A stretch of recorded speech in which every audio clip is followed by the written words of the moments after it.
68, assurance bénie.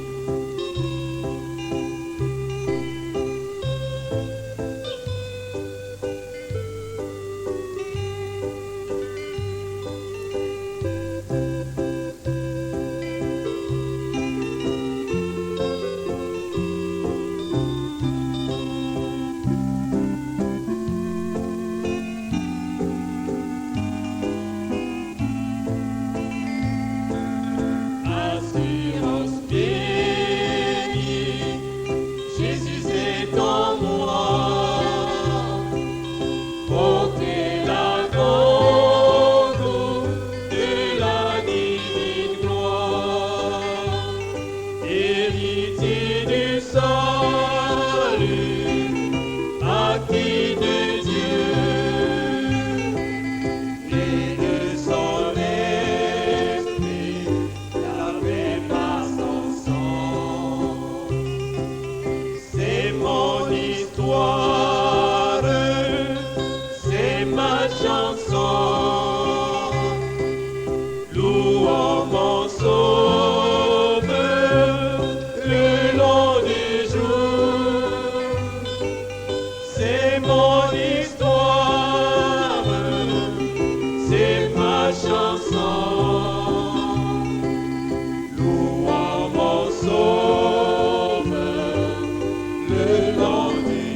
numéro 169,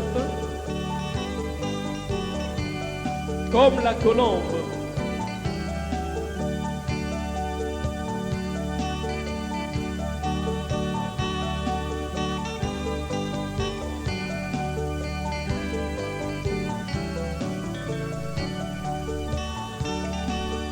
Comme la colombe qui toujours est pure, garde-moi, Seigneur,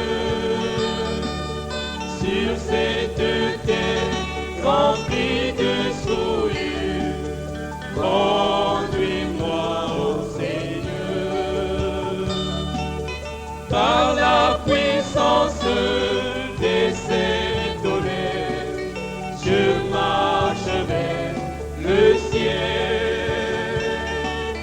Tous mes soucis et mes fardeaux, je les remets à toi.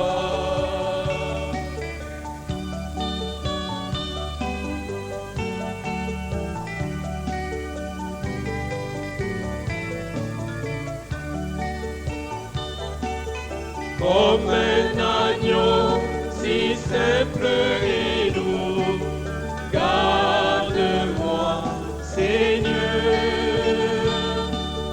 toujours soumis et obéissant.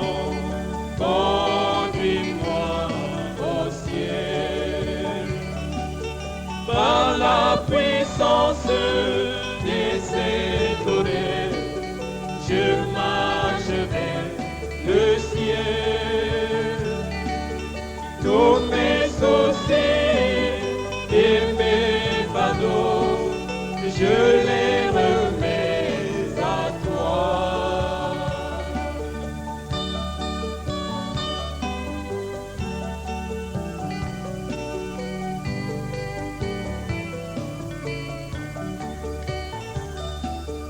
Oh, dans le feu, je veux demeurer pour toujours, Seigneur, comme une flamme brûlant pour ta gloire, pour toujours, Seigneur, par la puissance des saints tonnerres, je marche vers le ciel. Tous mes soucis et mes fardeaux, je les remets à toi.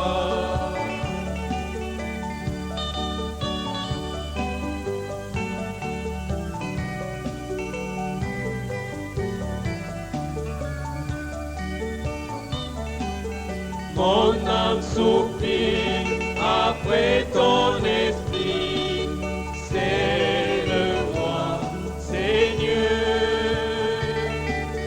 et que j'ai l'assurance d'être là dans le glorieux millénium,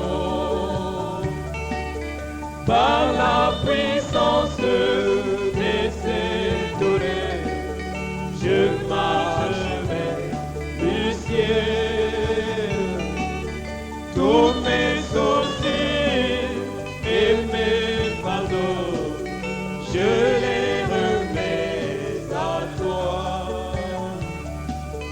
Par la puissance des saints tonnerres, je marche vers le ciel. Tous mes soucis et mes fardeaux, je les remets à toi.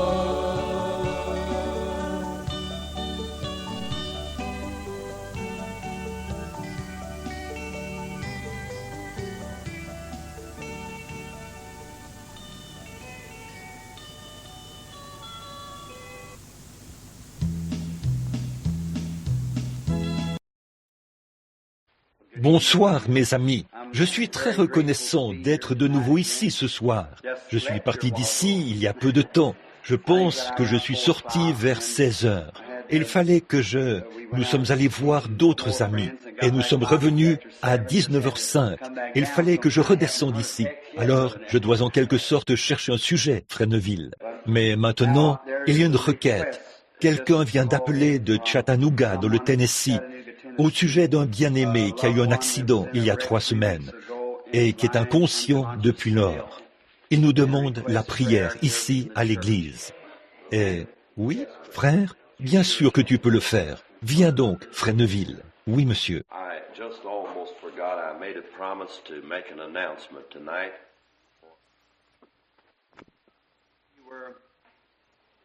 Nous parlions de Melchisédek, de qui il était, et nous sommes loin d'avoir terminé ce sujet-là.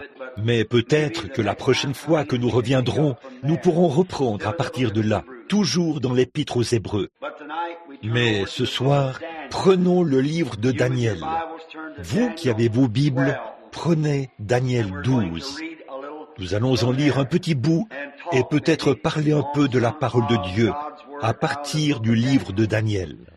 Bon, Daniel était était le prophète qui avait été déporté de Jérusalem à Babylone, lors de la déportation à Babylone, par le roi Nebuchadnezzar. C'était un jeune homme quand il est allé à Babylone. On n'en trouvait pas beaucoup qui continuaient de s'accrocher à cette vieille foi merveilleuse. J'aime Daniel parce que il avait résolu, quand il est allé à Babylone, de demeurer un croyant et de ne pas se souiller avec les mets du roi et tout. Or, la chose même, et Daniel était le prophète des nations. Daniel a vu tout l'âge des nations s'élever, puis s'écrouler. Il a été le premier à être le prophète des nations, comme on l'appelle. Il n'était pas lui-même des nations, mais il a vu la dispensation des nations, du début à la fin, de la tête d'or, pour se terminer dans les pieds de fer et d'argile.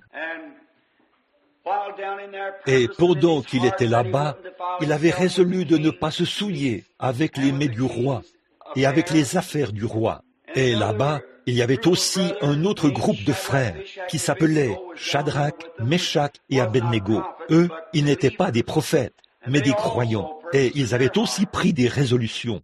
Ainsi donc, quand ces 4 croyants se réunissaient, j'imagine qu'ils avaient très souvent des réunions de prière ensemble. Exactement comme nous le faisons, nous nous rassemblons parce que nous avons des choses en commun. Vous savez, il y a un vieux slogan qui dit « Qui se ressemble, s'assemble ». Et ça, c'est un vieux proverbe plutôt. Et ça, c'est très bien. Qui se ressemble, s'assemble. N'en êtes-vous pas heureux? Certainement. Qui se ressemble, s'assemble. Il n'y a pas longtemps, j'assistais à une réunion où un homme parlait de quelque chose. Et il a dit, eh bien, il parlait des âmes qui étaient allées en prison, qui étaient en prison. Les âmes à qui Jésus est allé prêcher après sa mort. Et cet homme qui parlait a dit, eh bien, qu'en pensez-vous?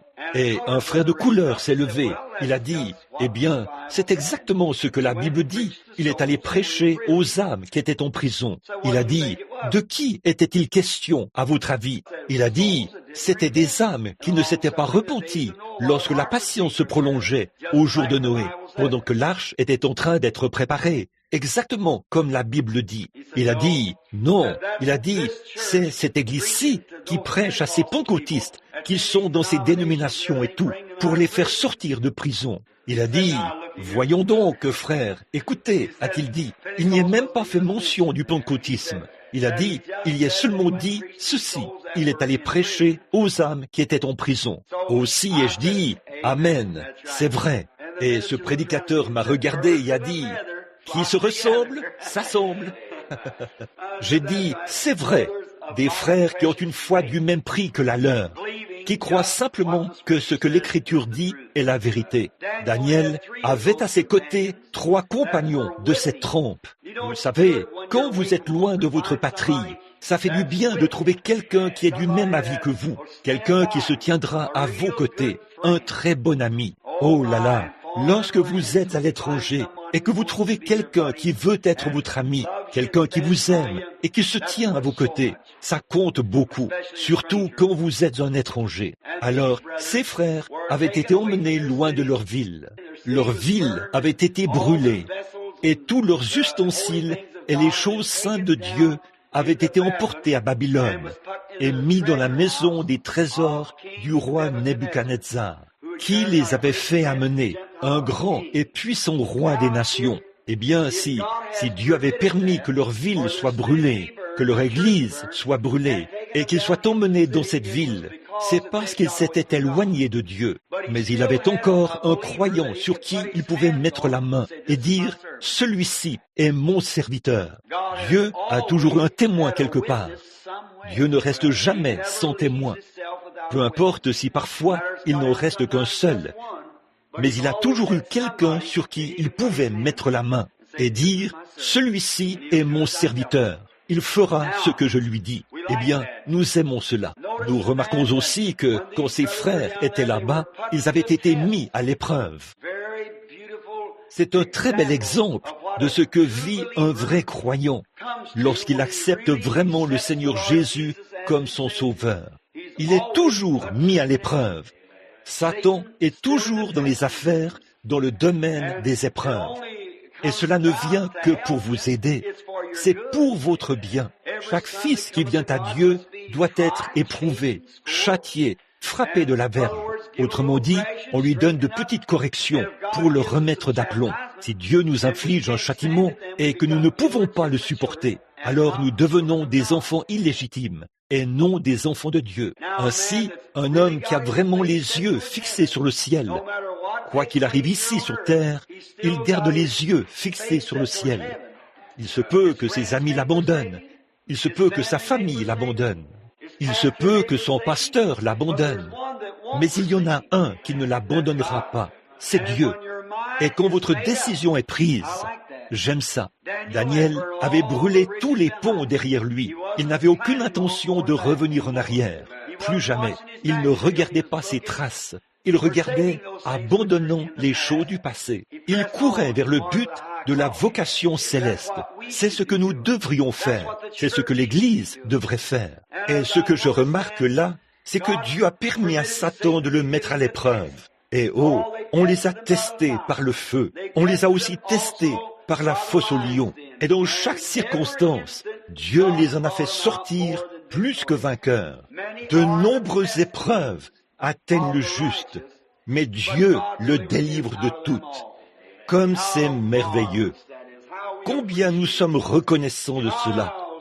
Les épreuves, les tribulations, les tests, tout cela concourt au bien. Après un certain temps, alors Dieu voit qu'il peut placer sa confiance en vous. Et là, il fera de grandes choses pour vous. Alors nous voyons donc que Daniel est devenu un instrument dans la main de Dieu, alors qu'il était loin de son peuple, hors de sa ville, loin de son église, dans un pays étranger. Dieu l'a utilisé. Alors vous pouvez très bien être loin de tout, peu importe ce que c'est. Vous pouvez être loin de tous vos bien-aimés, ou vous pouvez être loin de votre église, mais vous pouvez quand même être un instrument dans les mains de Dieu. Dieu peut vous utiliser pour rendre un témoignage, ou pour tout ce pourquoi il désire vous utiliser. Quels beaux exemples! La Bible est remplie de ces choses, partout où on regarde. N'aimez-vous pas lire la parole? Oh, parfois je la lis et je pleure. Il y a quelques jours, je lisais là, dans la pièce, et je n'ai pas pu m'empêcher de m'asseoir et de pleurer comme un bébé. Je me suis levé et j'ai fait le tour de ma chaise. J'ai posé ma main sur ma chaise. J'ai de nouveau regardé ma Bible. J'ai éclaté en sanglots. J'ai encore fait le tour de la chaise et je l'ai regardée de nouveau. Je me suis dit, oh Dieu, il y a là-dedans la vie éternelle pour tout homme ou toute femme qui ose y mettre sa confiance et y croire. La vie éternelle. Et il a dit, sondez les Écritures, parce que vous pensez avoir en elles la vie éternelle. Ce sont elles qui rendent témoignage de moi. Sondez l'Écriture. La parole de Dieu est une lampe à nos pieds. Alors nous devons être guidés. Elle est la lumière qui longe le sentier qui nous mène de victoire en victoire. Or, pour que vous puissiez remporter une victoire, il faut d'abord qu'il y ait un combat. Et s'il n'y a pas de combat, il n'y a pas de victoire. Donc nous devons être reconnaissants pour les combats et pour les épreuves. C'est Dieu qui nous donne l'occasion de remporter des victoires. Oh là là, n'est-ce pas que ça arrange un peu les choses, là? Voyez, le combat est venu. Quelqu'un a dit du mal de vous. La maladie vous a atteint. Peut-être que Dieu vous a donné ces légères afflictions pour pouvoir vous guérir et vous exprimer son approbation, vous montrer ce qu'il veut signifier par cela. Il vous aime. Il y a une vieille histoire de berger qu'on racontait là-bas, dans la Terre Sainte, à Jérusalem, au sujet d'un berger qui portait une brebis. Quelqu'un lui a dit, « Pourquoi la portes-tu » Il a répondu, « Elle a une patte cassée. » Il a dit, « Comment cela est-il arrivé? Est-elle tombée du haut d'une falaise ?» Il a répondu, « Non, je lui ai cassé la patte. » Il a dit, « Voyons, tu es un berger cruel de casser la patte de cette brebis. » Il a dit, « Non, je l'aime. » Et il a dit, « Elle s'égarait tout le temps. Je n'arrivais pas à l'amener à m'écouter. Alors, je lui ai cassé la patte pour pouvoir lui accorder plus d'attention, afin qu'elle m'aime et me suive. » Parfois, Dieu est obligé de nous laisser tomber un peu malades, afin de nous accorder un peu plus d'attention, afin de nous asseoir sur ses genoux et nous bercer sur son sein. Lorsque le médecin dit qu'il n'y a plus rien à faire, alors il nous pose sur son sein et dit, « Tu vois, je t'aime, je veillerai à ce que tu te rétablisses. » Voyez? Oh, cela ne rend-il pas la vie un peu plus facile? Oh, il est si grand, c'est un merveilleux berger. Ne l'est-il pas? Ce n'est pas étonnant que David ait dit, « L'Éternel est mon berger, je ne manquerai de rien. Il nous dirige près des eaux paisibles et il restaure leur âme. Il fait déborder nos coupes et nous oint en face de l'adversaire. » Avez-vous déjà été oint en face de votre adversaire? Simplement rendre témoignage jusqu'à ce que votre coupe déborde. Vous savez, comme c'est merveilleux d'être oint en face de son adversaire. Maintenant, remarquez, alors Dieu a pris le roi Nebuchadnezzar et a fait de lui un outil dans sa main. Et quand le roi Nebuchadnezzar est mort, après avoir, l'herbe avait poussé, ses cheveux étaient comme le lion ou comme les plumes des aigles, et ses ongles étaient semblables aux griffes de l'aigle, et tout. Et Dieu a dû lui faire savoir qui était le vrai roi. Après sa mort, son petit-fils, Belshazzar, lui a succédé. Et lui, il était plus méchant que le roi Nebuchadnezzar. Et un soir, là-bas, ils avaient une très grande fête. Ils avaient fait venir tous leurs magistrats et tous les officiers pour ces grandes réjouissances. Et pendant qu'ils se livraient à ces réjouissances et ils sont allés là et ont pris les vases sacrés de Dieu, juste pour se moquer de Dieu et boire du vin en l'honneur de leur Dieu, porter un toast en se servant des vases de l'Éternel. Or, il est permis à l'homme d'aller jusqu'à un certain point, mais il existe une ligne de démarcation entre la vie et la mort. Vous ne devez jamais la franchir. Voyez, vous pouvez continuer à faire vos petites folies pendant un certain temps, mais vous avez intérêt à savoir où se trouve cette ligne. Le Seigneur vous a-t-il déjà repris sur quoi que ce soit? Il le fait pour chacun de nous. Il tire sur les rênes et dit, c'en est assez maintenant. Là, vous avez intérêt à faire attention à ce que vous faites à partir de ce moment-là et vérifier si vous n'êtes pas sur le point de franchir cette ligne. Et ce soir-là, quand Dieu a tiré sur ses rênes à lui, il n'a pas voulu écouter. Il est allé de l'avant, a fait sortir les vases de l'Éternel, s'est mis à boire du vin et a porté un toast à son Dieu. Alors, une main est descendue du ciel et a écrit sur la muraille « Menez, menez, Tekel ou Farsim », ce qui signifie « Tu as été pesé dans la balance et tu as été trouvé léger ». Personne ne pouvait interpréter cela. C'étaient des langues inconnues. Et il y avait là un homme qui avait le don d'interprétation, Daniel. Il est donc venu, on a donné l'interprétation et a dit au roi ce qui allait arriver. Et là, Dieu a détruit cette nation, Babylone. Pendant que Daniel y vivait, il a eu de grandes visions et il a écrit à leur sujet pour cette grande consolation que nous avons aujourd'hui, puisqu'il a connu et a situé la fin du royaume des nations. Remarquez comme c'est parfait. Saisissez vraiment bien cela maintenant. Au moment de donner l'interprétation du songe du roi, il a d'abord vu une statue qui était debout dans le champ. Il était un homme spirituel. Il avait des songes, il avait des visions, et il donnait l'interprétation des songes. Dieu était avec lui, et tout le monde le savait. Et lorsqu'il a eu la vision, il a vu la tête d'or, la poitrine d'argent, les cuisses d'airain et les pieds de fer. Remarquez, chaque royaume était plus dur que le précédent. Le royaume du roi Nebuchadnezzar était la tête d'or. Il en a donné l'interprétation. Il lui a dit exactement comment ces royaumes allaient se succéder jusqu'à la fin.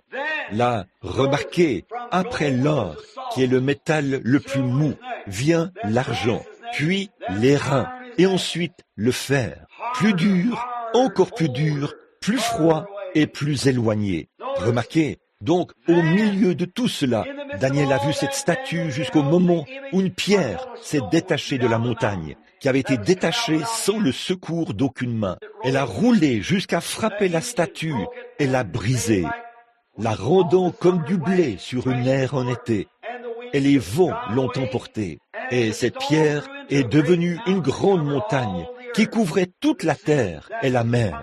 Il s'agissait là de la venue du Seigneur Jésus, qui est maintenant proche. Il est allé de l'avant.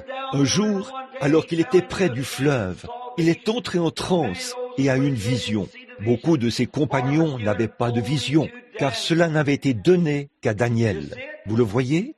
Quelqu'un peut se tenir tout près de vous et voir des choses que vous ne pouvez pas voir, qui vous sauveront la vie. C'est vrai. Quelqu'un a dit, « Je ne crois pas cela. Je n'ai jamais rien vu. » Parce qu'il ne vous a pas été donné de voir cela. Ceux qui étaient avec Paul, lorsque Paul a été projeté de son cheval et est tombé par terre, et qu'il s'est mis à se vautrer, pour ainsi dire, sur la terre, aucun d'eux n'a entendu la voix, ni vu la vision. C'est Paul qui l'a vu. Personne n'a vu l'étoile qui traversait Aucun observatoire ne l'a vu, sauf les mages. Il y a beaucoup de choses qui sont ainsi, que Dieu a destiné certaines personnes à voir, et d'autres ne peuvent pas les voir. Oh, j'aime ça. Lorsque Dieu, dans son infinie sagesse, a prédestiné ou établi d'avance que certaines choses doivent arriver, elles pourraient très bien arriver à la personne qui est assise juste à côté de vous, et vous n'en sauriez rien. Regardez ce qui s'est passé à Dothan, lorsqu'Élisée était là-bas, à Dothan, et qu'ils se sont tous retrouvés encerclés par les étrangers qui les avaient envahis, l'armée des Syriens, qui cherchait Élisée, le prophète. Étant donné qu'ils avaient remarqué que chaque fois que les Syriens venaient en Israël pour y faire la guerre, eh bien, les Israélites leur tendaient des embuscades. Alors, le roi de Syrie les a appelés et a dit, « Hé, un instant là, qui est pour nous et qui est pour Israël ?»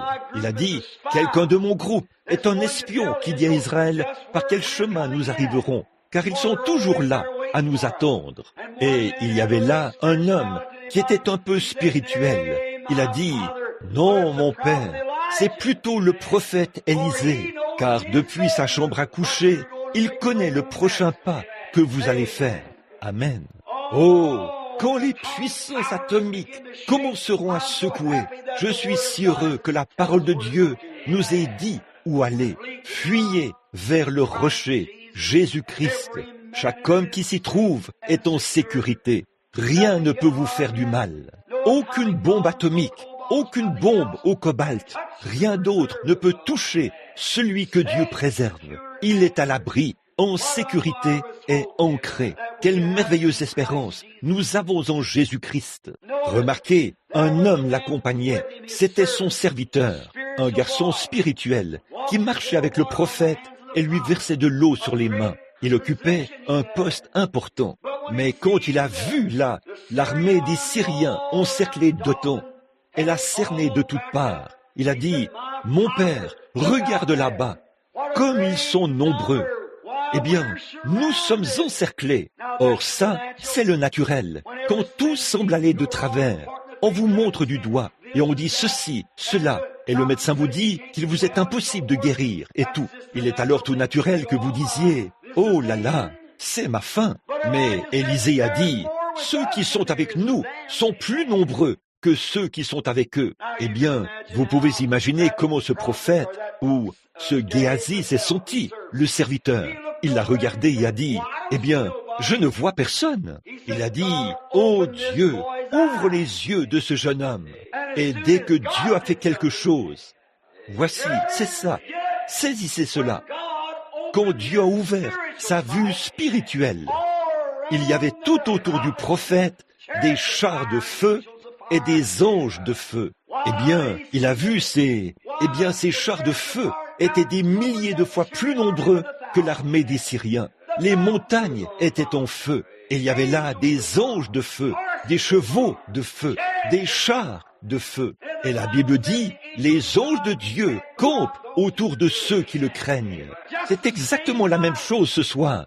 Je me demande ce qui arriverait si un homme ici, ce soir, avait la puissance nécessaire pour vous toucher les yeux et dire, regardez ceux qui sont debout tout autour de ce tabernacle ce soir. Vous seriez un membre de cette assemblée jusqu'à la fin de votre vie. Certainement, oui monsieur. Parfois, vous ne pouvez pas voir cela avec vos yeux naturels, mais vous pouvez en sentir l'impulsion, sentir que quelque chose est tout près. Un sixième sens qui indique que quelque chose est tout près. Regardez-le ce matin. Il a ouvert les oreilles des sourds et fait marcher ici les infirmes victimes de la polio, comme s'il n'y avait rien d'anormal chez eux. Qu'est-ce que c'est? C'est l'encens, ou je veux dire le sens, le sixième sens qui est conscient, l'esprit, que quelque chose est tout près. Ayez foi en Dieu. Eh bien, il n'a pas vu cela au départ. Mais Élisée n'a probablement pas vu cela. Par contre, il a demandé que les yeux du jeune homme puissent voir cela. Mais Élisée était conscient qu'ils étaient là. Amen. Une fois, Thomas a dit que je mette mes mains dans son côté. Jésus a dit, maintenant tu vois et tu crois. Combien plus grande sera la récompense de ceux qui croient sans avoir jamais vu. Ça, c'est nous ce soir. Quiconque croira sans voir. Et remarquez, Élisée s'est ensuite dirigé vers le lieu où se passait cet événement. Et il leur a dit, tout d'abord, la Bible dit que lorsqu'il est allé là-bas, il les a frappés d'aveuglement. Ils étaient aveugles et il est allé à leur rencontre. Chacun d'eux avait une vue parfaite, pour autant que je sache. Mais l'Écriture dit, ils étaient aveugles. Il y a quelques soirs, un homme m'a dit, si vous êtes un homme de Dieu, frappez-moi d'aveuglement. J'ai dit, vous êtes déjà aveugle.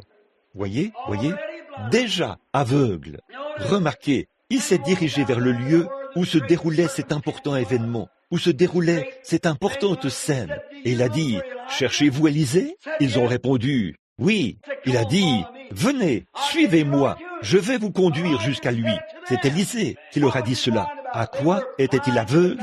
Ils étaient aveugles au fait que c'était lui, le prophète de Dieu. Ils étaient aveugles à cela. Et il les a de nouveau conduits directement dans une embuscade. Il a dit, venez, je vais vous mener à Élisée. Et c'était Élisée qui les y conduisait. Et quand ils ont levé les yeux et qu'ils ont vu qu'ils étaient cernés de partout, le roi a dit, frapperai-je, mon père? Il a dit, frapperais-tu quelqu'un que tu fais prisonnier? Il a dit, donne-leur à manger et renvoie-les dans leur pays. C'est ainsi qu'on met un terme aux guerres, n'est-ce pas vrai? Certainement. Oh là là, si seulement nous pouvions adopter ce principe aujourd'hui, nourrir son ennemi. Faites du bien à ceux qui vous font du mal. Amen. Donc, là, l'aveuglement. Maintenant, Élisée, ou je veux dire, pas Élisée maintenant, mais Daniel. Daniel a vu d'avance, il était prophète. Il a vu la venue du Seigneur. Il a vu venir le temps de la fin. Il a vu le début des nations. Et si vous remarquez, l'ère des nations a débuté par l'adoration d'une idole. Ils adoraient une grande idole placée dans le champ, une idole à l'image d'un homme. Je crois que c'était celle de Daniel lui-même. En effet, le roi Nebuchadnezzar l'avait surnommé Belshazzar, qui était son Dieu, et il s'était mis à adorer la statue d'un homme juste et saint. Et Daniel avait refusé de le faire, de même que les enfants hébreux, Shadrach, Meshach et Abednego. C'est de cette manière que cela a été inauguré et cela a été condamné. La tête d'or a été inaugurée par l'adoration d'une statue, l'adoration forcée. Et elle s'est achevée par une main surnaturelle qui a écrit dans une langue surnaturelle que seule une intelligence surnaturelle pouvait comprendre. Amen. C'est comme ça que le royaume des nations a été inauguré. Et il se terminera de la même manière. C'est vrai, par des œuvres surnaturelles, par une interprétation surnaturelle. Vous savez de quoi je parle. L'œuvre du surnaturel. Oh, comme c'est merveilleux. N'êtes-vous pas heureux ce soir de croire au surnaturel? Oui. Ainsi donc, après ces visions, il lui a montré exactement quelle serait la position des nations. Il lui a montré qu'il y avait encore tant d'années réservées aux Juifs. Il a dit, le Messie viendra, il prophétisera au cours des 70 semaines, soit 3 ans et demi. Au milieu de cela, il sera retranché, ce qui représente 7 ans. 70 semaines ont été fixées sur ton peuple, 7 ans de prophétie aux Juifs. Il a dit, et le Messie, le Prince, viendra et prophétisera. Au milieu des 7 semaines, des 7 jours, il sera retranché. C'est l'abomination qui cause la désolation, qui se dressera à sa place. Et ils fouleront aux pieds les murailles de Jérusalem, ces gens des nations, pendant un temps, des temps et la moitié d'un temps. Là, quand le Messie est venu, Jésus, il a prêché exactement 3 ans et demi, et il a été retranché pour servir de sacrifice. Le devoir perpétuel a été supprimé, et la désolation, l'abomination qui cause la désolation, la mosquée musulmane d'Omar, se trouve aujourd'hui à l'emplacement du Saint-Temple. La mosquée d'Omar se trouve exactement là où se trouvait le temple. Et il a dit ceci, ils fouleront aux pieds les murailles de Jérusalem. Là, Jérusalem sera foulée aux pieds jusqu'à ce que la dispensation des nations soit terminée. Mais à la fin de l'ère des nations, il restera encore 3 ans et demi aux Juifs. Maintenant, remarquez l'une des choses les plus frappantes de l'histoire prophétique. Je ne prétends pas connaître la prophétie de la Bible, mais ceci, c'est comme lire un journal. C'est plus clair. Et ce que nous lisons ici, nous savons que c'est la vérité. Remarquez, 2000, oui, ça fait 2500 ans que les Juifs ont été dispersés dans toutes les nations qu'il y a sous le ciel. De même que Dieu avait endurci le cœur de Pharaon afin de les ramener. Il a endurci le cœur de Hitler, le cœur de Mussolini, et ainsi de suite, si bien qu'il les a poussés à rentrer en Palestine. Une fois de retour, ils sont redevenus une nation. Et le 6 mai 1947, le drapeau juif a flotté sur Israël. Pour la première fois depuis 2500 ans. Le drapeau le plus ancien du monde a flotté pour la première fois depuis 2500 ans. Et il a dit que dans les derniers jours, il élèverait une bannière sur Jérusalem pour montrer que le temps est proche. Et remarquez, ici, il n'y a pas longtemps, j'ai visionné une bobine prophétique de cet endroit. Ils sont en train de ramener les Juifs par milliers, par avion. Vous avez vu cela dans le journal et tout. Le magazine Look et le magazine Life ont publié cela. Des milliers de Juifs reviennent. Et on leur a demandé, on a dit, pourquoi revenez-vous? Des vieillards infirmes, leurs jeunes les portaient sur leur dos. On a demandé, revenez-vous dans votre patrie pour y mourir? Ils ont dit, non, nous revenons pour voir le Messie. Jésus a dit, quand vous verrez le figuier bourgeonner et tous les autres arbres bourgeonner, sachez que le temps est proche, ou que le printemps est proche, l'été.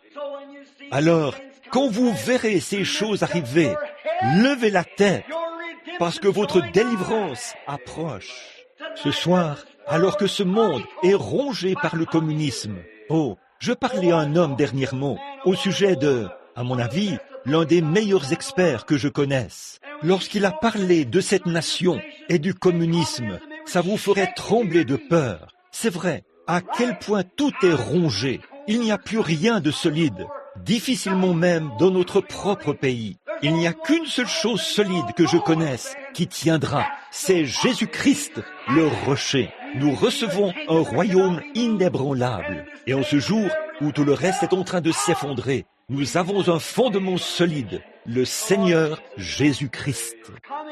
Entrez-y, mes amis. C'est un abri à l'heure de la tempête. Comme c'est merveilleux. Il a vu toutes ces choses arriver.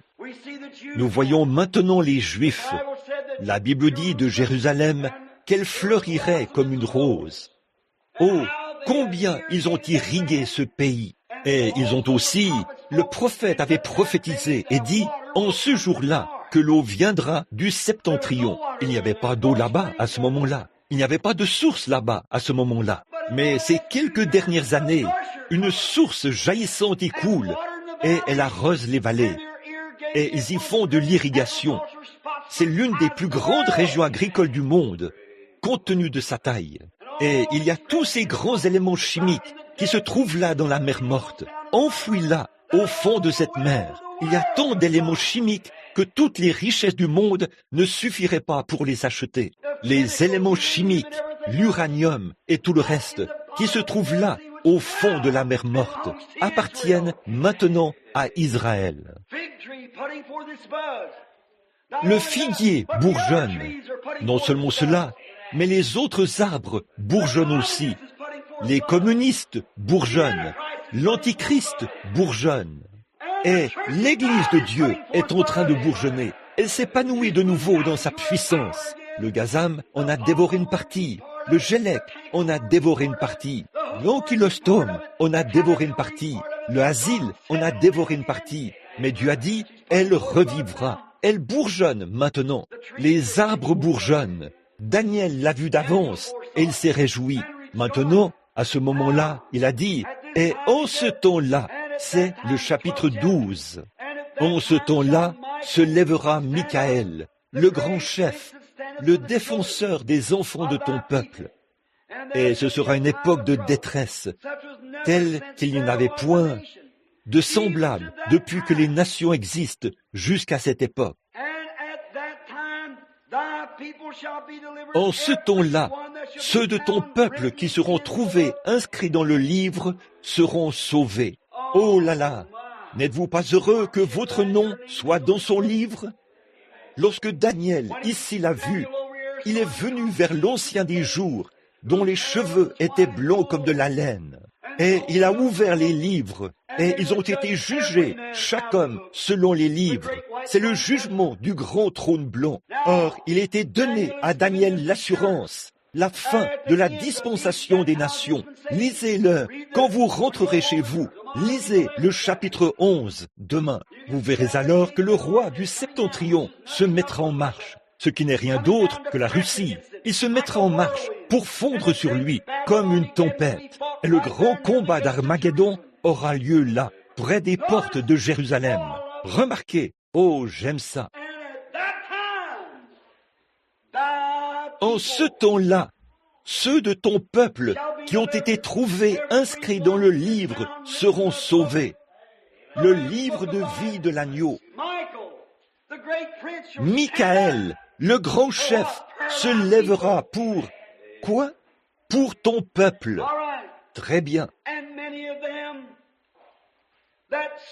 Plusieurs de ceux qui dorment dans la poussière de la terre se réveilleront. Quand? Quand ces temps-ci arriveront.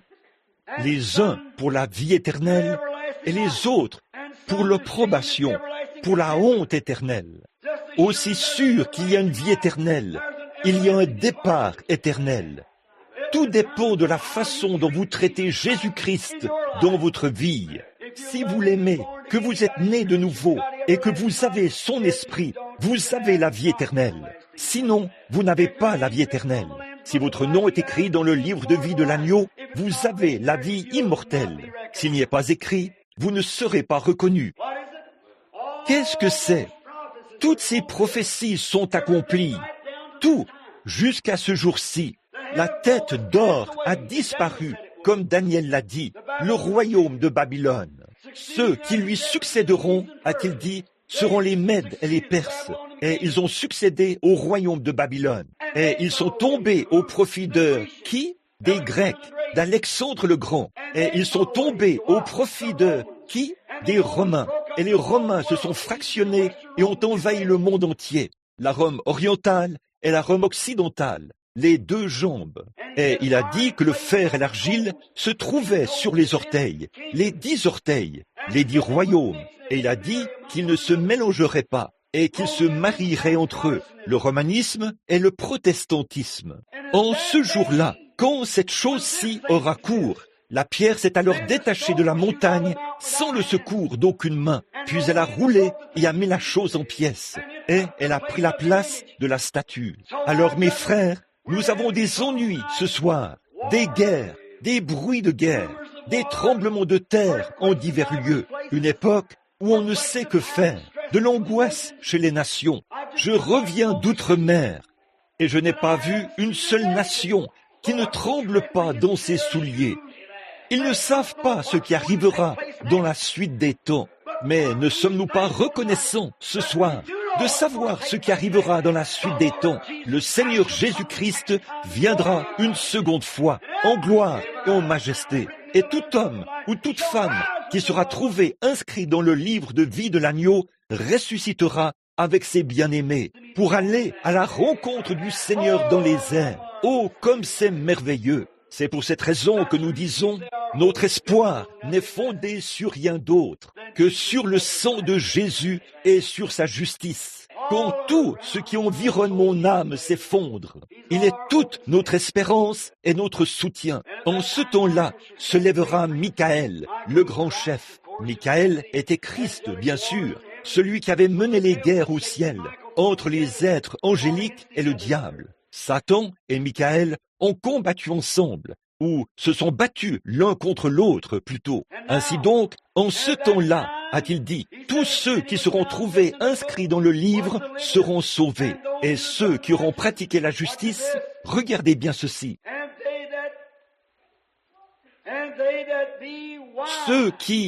Ceux qui auront été intelligents brilleront comme la splendeur du ciel. Et ceux qui auront enseigné la justice vers la multitude brilleront comme les étoiles à toujours.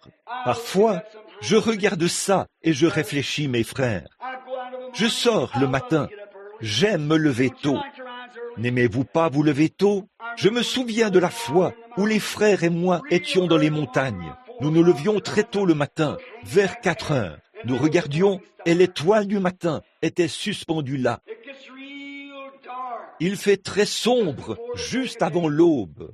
Nous voyons les ténèbres s'accumuler en ce moment. Qu'est-ce que c'est? C'est la lumière qui fait pression sur les ténèbres. L'un doit céder la place à l'autre. Tous les animaux rampants qui se sont promenés ici et là pendant la nuit, dès que le soleil se lève, ils se cachent quand la lumière brille. La nuit et l'obscurité, la nuit et la lumière ne peuvent pas coexister dans le même bâtiment. C'est soit l'obscurité, soit la lumière. Et la lumière est bien plus puissante que les ténèbres. De même, Christ est bien plus puissant que tous les ennemis du monde. Eh bien, les hommes de science nous enseignent que quand la lumière commence à paraître, elle comprime les ténèbres. Et les ténèbres rassemblent toutes leurs troupes pour combattre la lumière. Mais la lumière prévaut et brille. Et la Bible dit que dans les derniers jours, Satan rôderait comme un lion rugissant. Aujourd'hui, il est en train de rassembler tous ses ennemis, tous ses amis, qui sont nos ennemis. Il est en train de les rassembler. Il les regroupe sous un grand chef, la marque de la bête, dans les milieux ecclésiastiques, la confédération des églises. Ils s'unissent tous et forment une grande organisation, exactement comme le catholicisme. Et les empires du monde sont en train de s'unir et de former une grande chefferie là-bas, dans le domaine politique qu'on appelle le communisme. Et la lumière de Dieu continue de faire pression. Qu'est-ce qui se passe en même temps pour que cela se fasse? L'Église chrétienne, l'Église du Dieu vivant, est en train d'être ointe. Elle est en train de recevoir la puissance. Elle est en train de recevoir le Saint-Esprit.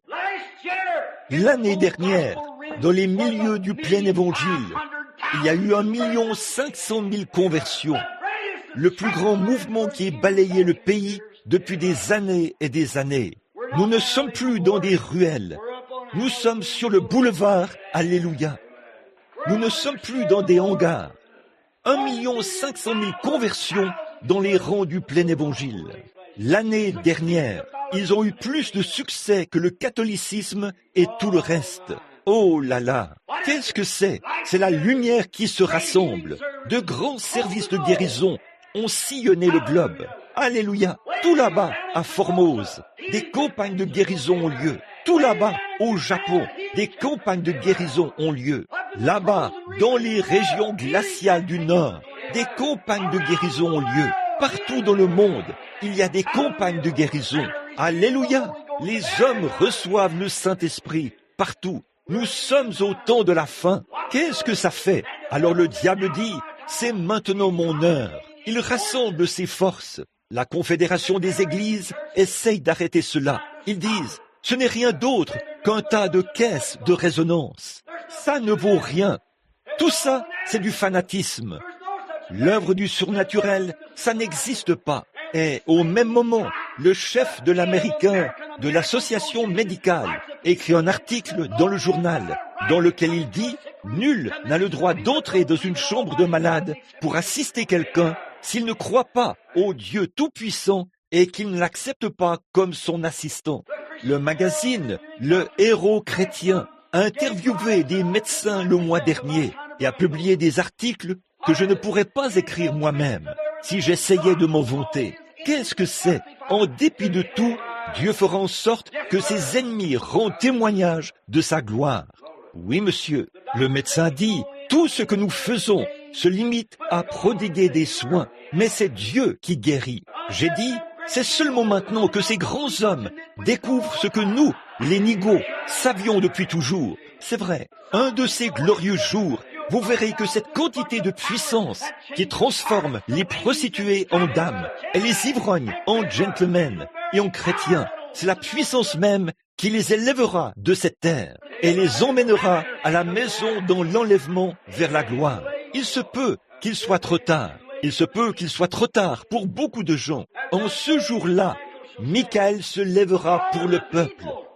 Il ne se lèvera pas pour les nations. Il se lèvera pour le peuple. Plusieurs de ceux qui dorment dans la poussière de la terre, certains se réveilleront pour l'opprobre, pour la honte éternelle. Mais ceux qui auront la sagesse et qui auront enseigné la justice à la multitude brilleront comme les étoiles, à toujours et à perpétuité. Alléluia! Une tente ou une maison, que m'importe. On construit un beau palais pour moi là-bas. Venez m'y rendre visite un de ces jours. Qu'est-ce? Il m'est arrivé de sortir et d'observer cette glorieuse étoile du matin, alors qu'elle commençait à se déplacer là-haut. Qu'annonce l'étoile du matin? L'étoile du matin ne fait que refléter la lumière suprême du soleil qui apparaît. Est-ce vrai? L'étoile du matin, la raison pour laquelle elle est si brillante. Savez-vous pourquoi? Le soleil est très proche d'elle. Il exerce une pression et l'étoile du matin salue la venue du soleil. Très bien, vous, étoile du matin, il est temps de saluer sa venue. Brillez, étoile du matin, levez-vous tôt. Elle annonce, le Fils sera bientôt là. Lorsque nous regardons et voyons cette étoile du matin scintiller dans les cieux, cela signifie que le soleil ne va pas tarder à briller. Et lorsque nous voyons les étoiles du matin de Dieu se lever et briller à la gloire de la résurrection de Jésus-Christ, cela montre que cette personne suprême est en train d'exercer une pression. Les lumières se rassemblent, mais l'étoile du matin crie « Tenez bon, le jour va bientôt se lever. Tenez bon, le jour va bientôt se lever. » Continuez simplement à tenir bon, comme Sœur Murphy et les autres avaient l'habitude de le chanter. Continuez simplement à tenir bon. Le jour va bientôt se lever. Tenez bon. Les étoiles du matin brillent en ce moment vers le monde pour éclairer le monde juste avant la grande obscurité et le grand coup de tonnerre du ciel, la venue du Seigneur. Maintenant, écoutez attentivement. Là, il a dit, j'ai regardé l'étoile du matin et je me suis dit, oh, étoile du matin, j'ai baissé le regard un jour alors que nous étions là-haut, frère Wood et moi, Il venait tout juste d'allumer le feu et nous allions prendre le petit déjeuner. Je me suis retourné et j'ai regardé l'étoile du matin. J'ai marché au milieu des buissons de cèdre alors que les vents murmuraient à travers les pins. Je me suis tenu là. Je me sentais bien. Je respirais ce bon air frais du matin et c'était un peu glacial, très glacial. J'allais au ruisseau, je puisais un seau d'eau et elle gelait avant que je revienne. J'étais là-bas, les mains levées, là, au milieu des pins. J'ai regardé l'étoile du matin. Je me suis dit, oh, regarde un peu l'effet que 45 années ont produit sur moi. J'ai dit, oh, regarde un peu, je commence à avoir des rides. Mes mains se rident, mes cheveux s'éclaircissent, mes dents se détériorent. Oh, quel effet 45 années ont produit sur moi. Mais j'ai dit, regarde là-bas, cette étoile du matin, elle est aussi belle et brille avec autant d'éclat que le jour où Dieu a soufflé sur ses mains pour l'envoyer dans l'espace en disant « qu'elle brille ». Et là, ce passage de l'Écriture m'est venu à l'esprit. J'ai dit, mais Dieu a promis que si nous avions de la sagesse et enseignions la justice à la multitude, nous allions briller avec plus d'éclat que les étoiles, pour toujours. J'ai pensé, étoile du matin, tu brilles en ce moment, mais attends un peu que nous arrivions là-bas. Alléluia, briller avec plus d'éclat que les étoiles, pour toujours. Et j'entendais le vent qui descendait la colline. C'était à peu près le lever du jour. Serpentant entre les pins, il soufflait ses mots. Il y a, au-delà du fleuve, un pays que nous appelons l'éternité bénie. Et nous n'atteignons ce rivage que par le décret de la foi. Un à un, nous arrivons à cette porte de notre demeure parmi les immortels. Quand sonnent, pour vous et pour moi, ces cloches d'or, que c'est glorieux! Les sages enseigneront la justice à la multitude, et ils brilleront avec plus d'éclat que les étoiles, dans tous les siècles des siècles. Alors, qu'est-ce que ça change, finalement? À quoi sert ce petit espace de temps, cette vieille poussière de la terre, cette pâte molle, ce vieux corps mortel, voué à la corruption et à retourner à la poussière? Les vers de la peau le dévoreront. Oh là là, que je me lève de tout mon être et que je brille pour la gloire de Dieu, rejetant tout fardeau pour que le Saint-Esprit puisse transmettre sa puissance et sa gloire par la prédication de l'Évangile et par la guérison des malades, afin de confirmer ainsi que Jésus-Christ est ressuscité des morts. Oh là là, à toujours et à perpétuité. Toi, Daniel, tiens secrètes ces paroles et scelle le livre jusqu'au temps de la fin. Car plusieurs alors le liront et la connaissance augmentera. Et moi, Daniel, je vis et je regardais, et voici, deux autres hommes se tenaient debout, l'un en deçà du bord du fleuve et l'un sur l'autre bord du fleuve. L'un d'eux dit à l'homme vêtu de lin, le Saint-Esprit, qui se tenait au-dessus des eaux, les peuples et les foules. Le Saint-Esprit sur les gens. Oh, alléluia, le Saint-Esprit. Apocalypse 15, 16 dit que les masses et les foules. L'eau signifie les masses et les foules de gens. Et voici un homme vêtu de lin blanc qui, comme une vague, va et vient au-dessus des eaux, ses mains levées vers le ciel, et qui jure par celui qui vit au siècle des siècles, en ces termes. Quand ces choses arriveront, il n'y aura plus de temps. Alléluia! Il n'y aura plus de temps. Il a juré que quand nous verrons les nations se disloquer et ce genre de choses se produire, le mystère de Dieu sera déjà accompli. Le mystère de Dieu, qu'est-ce que c'est? Dieu en vous, l'espérance de la gloire, dans la splendeur du baptême du Saint-Esprit. Alors il a dit, lorsque ces choses arriveront, il n'y aura plus de temps. Ceux qui connaîtront leur Dieu, a dit Daniel, dans les derniers jours, plusieurs courront ça et là, et la connaissance augmentera. Mais ceux qui connaîtront leur Dieu accompliront des exploits dans les derniers jours. Ils accompliront des exploits. Oh, les exploits de la foi apparaissant partout dans le monde, ce soir, encore et encore, dans toutes les nations de grandes campagnes. Les aveugles voient, les sourds entendent, les boiteux marchent. Des gens de tous les milieux entrent ils reçoivent le Saint-Esprit. Non seulement les pauvres et les indigents, mais les millionnaires et tout.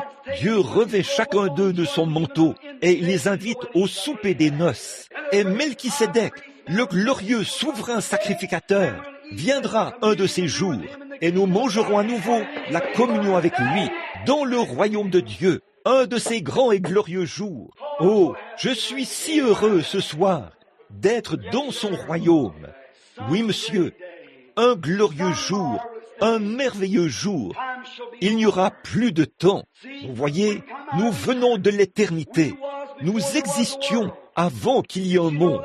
Le saviez-vous? Dieu a créé l'homme à son image. Où étais-tu? A-t-il demandé à Job.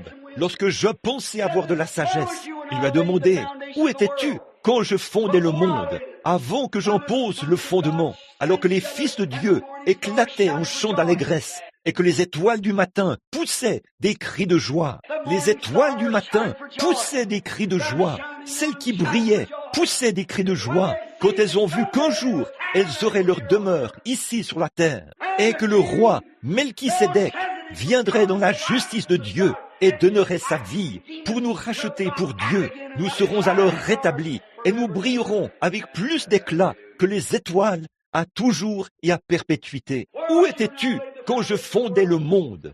Dis, où en sont les attaches? Dis-moi, quelles en sont les bases? Il a dit, Saint toi, je veux te parler comme on parle à un homme.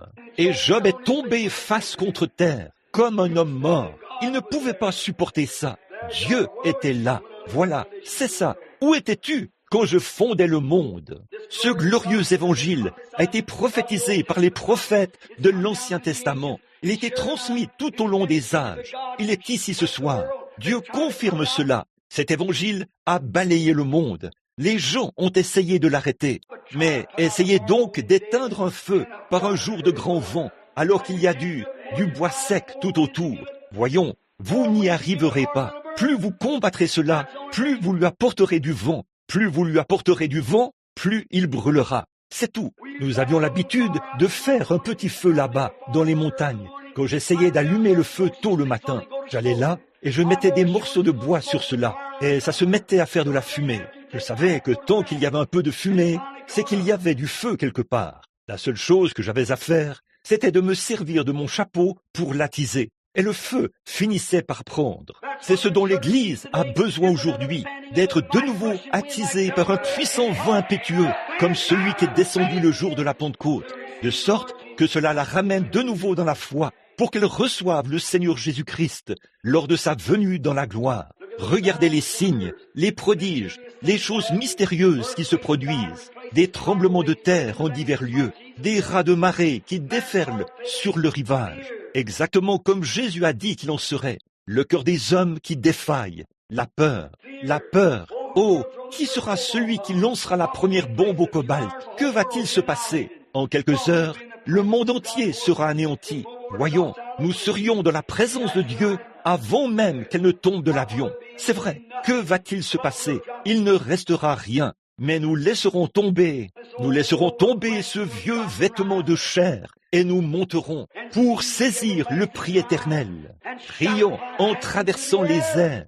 Adieu, précieuse heure de la prière. Tout sera terminé et nous rentrerons à la maison. Nous déposerons ce vieux corps. Nous les changerons là-bas contre une couronne et une robe qui ne se flétriront pas. Nous serons changés d'un vieil homme ou d'une vieille femme en une jeune personne. Nous vivrons au siècle des siècles et nous brillerons avec plus d'éclat. Nous revêtirons l'immortalité et nous marcherons dans les rues de la gloire, dans la présence du Seigneur Jésus-Christ. Nous chanterons « Gloire à Dieu au plus haut des cieux ». Il a fait de grandes choses au milieu de nous. Pendant que nous sommes dans ce voyage aujourd'hui et que la puissance de Dieu confirme tout, de toutes parts, regardons autour de nous et voyons où nous en sommes. Regardons comme le figuier bourgeonne. Regardons comme les autres arbres bourgeonnent. Regardons comme les nations bourgeonnent. Regardons comme l'Église du Saint-Esprit bourgeonne. Regardons comme la Pentecôte se répète. Elle revient avec les mêmes signes et les mêmes prodiges. Alléluia. Prions. Père Céleste, nous te remercions ce soir pour la puissance de la résurrection de Jésus-Christ, pour son grand être suprême, pour son onction du Saint-Esprit. Nous te remercions parce qu'il est ici maintenant, vivant, toujours vivant, et qu'il intercède sur la base de notre confession. Nous te remercions pour sa puissance de guérison qui nous a arrachés comme des tisons, Seigneur, et qui nous a fait sortir de la tombe, qui nous a relevés, a renouvelé nos forces et nous a donné la puissance afin que nous puissions aller de l'avant et briller ici au milieu de ces ténèbres. Nous te remercions pour tout ceci. Père, nous te prions de bénir tous ceux qui ne sont pas sauvés. Bénis tous les sauvés. Accorde le Père. Guéris tous les malades. Reçois la gloire. Bénis ce petit tabernacle. Bénis le peuple. Bénis frère Neville, le pasteur. Bénis tous les diacres, les administrateurs. Accorde le Seigneur. Pose sur eux tes mains qui guérissent. Et si le diable vient et crée de petits différends, rétablis cela au plus vite, Seigneur, avec le baume de Galade. Accorde le Seigneur. Verse sur eux l'huile d'onction. Rends-les humbles de cœur et doux dans l'âme. Puissent-ils marcher dans les traces de pas du Seigneur Jésus, si des choses physiques leur arrivent et qu'ils tombent malades. Puisse l'ange de Dieu se tenir tout près pour appliquer le sang de Jésus. Accorde-le. Guéris toutes les maladies. Aide-moi, Seigneur, alors que je m'avance là-bas dans les champs de mission et que je vois ces grands besoins. Comme le besoin est grand aujourd'hui, des millions de gens sont morts. 144 000 païens sont morts aujourd'hui sans connaître Christ. Aide-moi, Dieu bien-aimé. Bénis-nous tous ensemble. Et un de ces jours, fais-nous quitter cette terre pour aller là-haut, Seigneur, afin que nous nous asseyions avec toi sur ton trône, là-haut, dans les lieux célestes, en Jésus-Christ. Accorde-le, Père. D'ici là, puissions-nous posséder la santé et la force, car c'est au nom de Jésus que nous le demandons. Amen. Oh, I want to see him. I want to look upon his face. There to sing forever of his saving grace. On the streets of glory, let me my boy. I carry all that home and back, ever to rejoice. As I travel through this land, singing as I go, pointing souls to Calvary, to the crimson flow.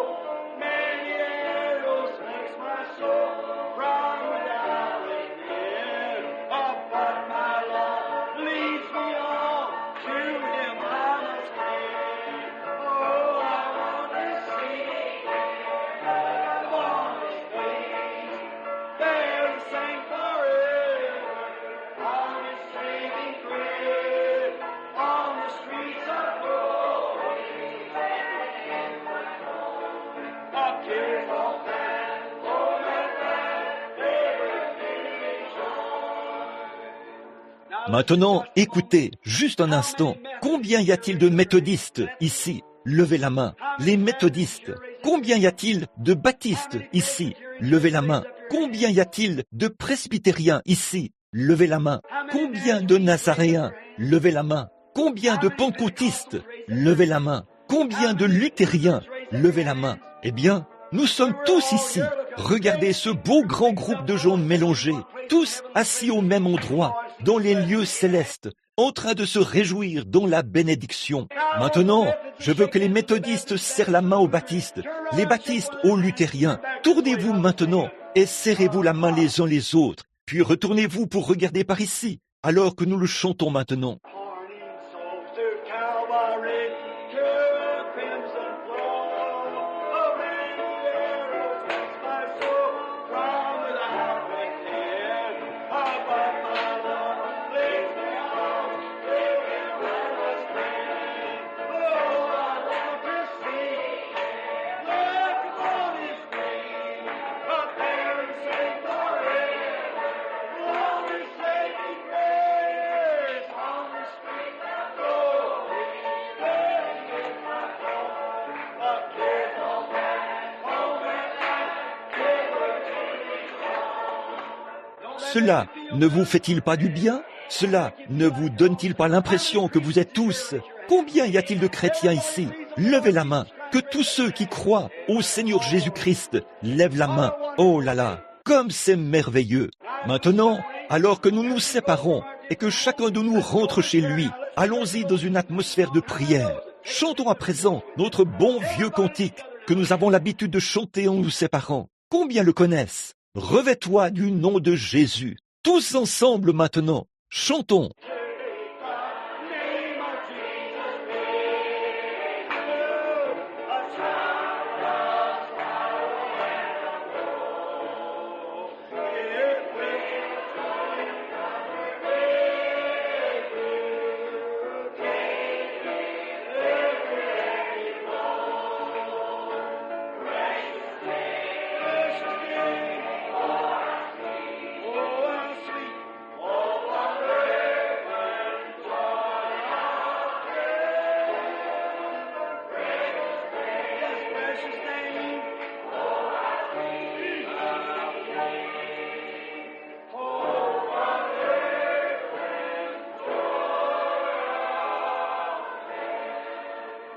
Écoutez. At the name of Jesus, bowing,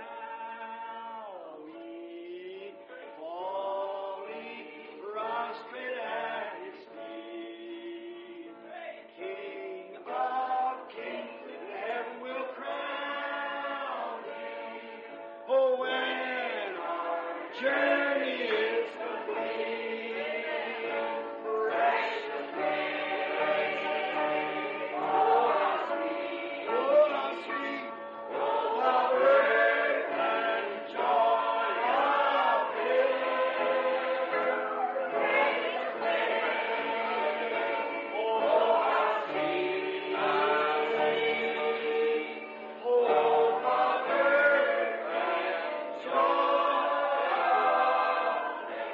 Voici ce que je veux que vous fassiez. Take the name of Jesus with you as a shield from every foe. When temptations bound together, bring the holy name in prayer. Precious name.